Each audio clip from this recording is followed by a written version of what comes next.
bit of an ordeal trying to get that going. Sorry guys, I've had some technical difficulties this morning, which doesn't make a lot of sense to me because I'm on a cell phone, but all right, let's do this. Let's get started. So a little bit of an introduction of what this is doing. So you've probably seen some of my streams, and so my name is Jared. Geek Church is the channel. I am a youth pastor. I have been for a long time. The Geek Church channel is actually a channel we had back, started in like 2009, not on Twitch, on YouTube. Either end of 2009, beginning of 2010. And it was just start off as my intern at the time, Jeff and I, and we would sit down and we'd read the same comic book, like we'd go to the bookstore or whatever, watch the same thing, like the same comic movie or comic book, and then we come and we discuss it. And the whole idea of Geek Church really started with back like when I was a teenager, and we'd be having like discussions about like the different comics and whatnot, and then it would jump into like the biblical worldview, right? So something was happening in the comic, and it was like, oh well, what's like, okay, that's what happened in the comic, and there's like this moral dilemma, and then I would come in with like the biblical worldview and have these conversations. And that kind of turned into the idea for Geek Church is like let's do that instead of just a normal like Bible study or something. Let's discuss it in the realm of like comic books. And now with this kind of relaunch, because the channel's been dormant for a few years, with the relaunch, I'm going to really be focusing on. I'm still going to do some comic book stuff, but heavily focusing on gaming and streaming games and whatnot. So you've probably seen, hopefully, maybe seen some of my stuff. If you've seen Stardew Valley, the game I've been playing, that's kind of funny or perfect because of today's S.O.A.P devotion. So I want to just take a second really quick. So you've seen some of my streaming, the Marvel stuff, Stardew Valley, some of this other stuff. That's like the geek part, obviously, of Geek Church. This here, I hope to do these every morning. I'm obviously gonna miss some mornings, but the idea is to do these every morning. This is the church part of Geek Church, and it's where I basically go through a short devotional with you guys each morning.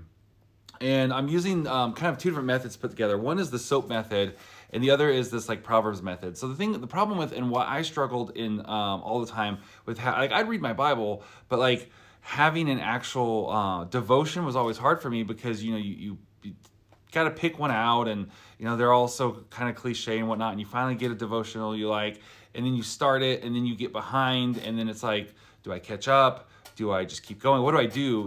I want to do this devotion thing. And so I just kind of gave up, and I was like, I'm just going to read my Bible, which was good that I was reading it, but I wasn't really like doing an actual morning devotion type thing. And so this S.O.A.P method or the Proverbs method is great because you literally just read the proverb of the day. So if it's the 3rd, you read Proverbs 3. Today's the 14th, so you would have read Proverbs 14. I read Proverbs 14. And then for the S.O.A.P method, it's an acronym that stands for Scripture, Observation, Application, and Prayer. And it's really simple. You just take one scripture. You don't write out the whole book or anything. So I have Proverbs 14:4 for today is the one I came up with to use. And it's good to write it out. When I first started doing this, I would just write the reference. So I would have just written scripture, Proverbs 14:4, and not actually write out the scripture. But I think that there's value to that of actually writing it out. So we're going to go with that. And I encourage you guys to actually write it out as well. Writing that scripture every day, I think, will be a benefit. So Proverbs 14:4, the verse is, where there are no oxen, the manger is clean. Manger being, barn, substitute, right? Barn. Manger is clean, but abundant crops come by the strength of an ox.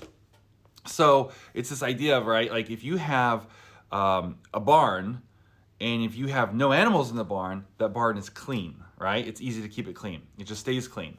But when you have animals in the barn, it gets messy, right? Animals poop, right? And you get poop everywhere, and you have to clean it up. Animals eat, and a lot of these animals are going to eat like hay or straw or something, and then they make a mess with that, and then their hay and their poop mix together, and it makes a really big mess, and it's a pain to clean up.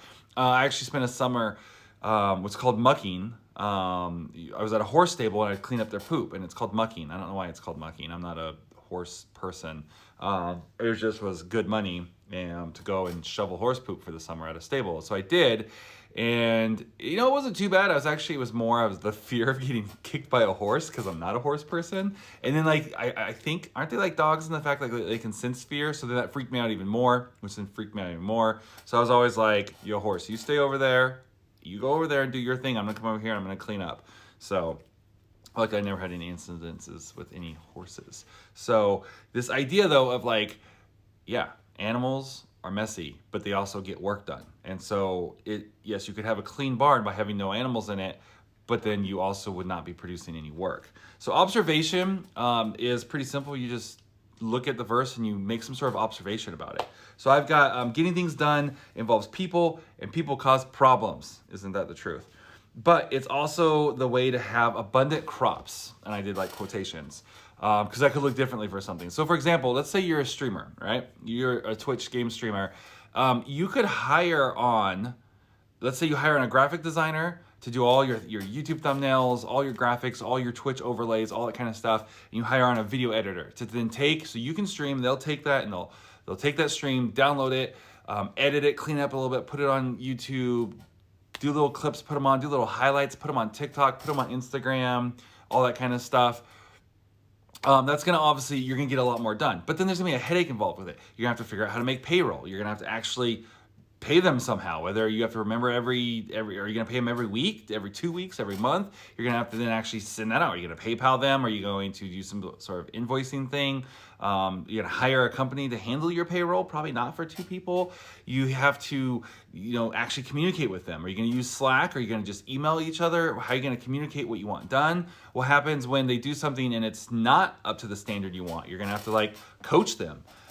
There could be an update in software, maybe they need a training or something and they're gonna want you to pay for it, or maybe a conference they want to go to, maybe they want you to pay for it as their boss or something, right? There's all these, well, maybe not boss, but you get the idea. There's all these different variables. Maybe they have a family member who gets sick and now all of a sudden they need some time off, but you're trying to get a bunch of work done before you go off to something, or maybe off to the holidays, and you want all these videos out or these graphics done or this new overlay for this new game, and then maybe their